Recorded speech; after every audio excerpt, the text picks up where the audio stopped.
In Las Vegas between 1950 and 1960, many tourists visited for the booming casino industry.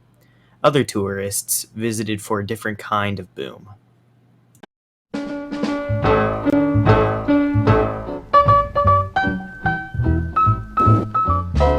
Crawl out through the fallout, baby, when they drop that bomb. Vegas viewed the bombs as a tourist attraction and a way to profit.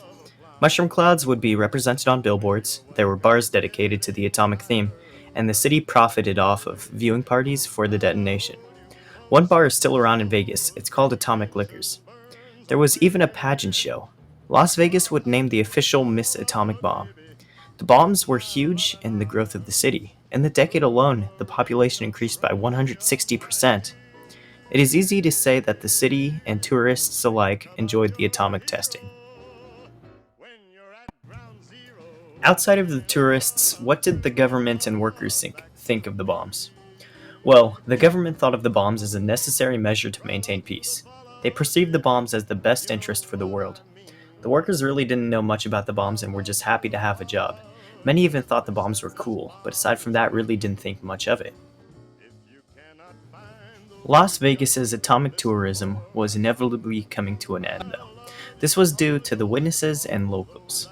Over time, people began to realize that maybe the tests weren't as safe as previously thought. Farmers began losing livestock, and many people, especially workers, were heavily exposed to radiation. This sparked lots of protests and lawsuits to be filed.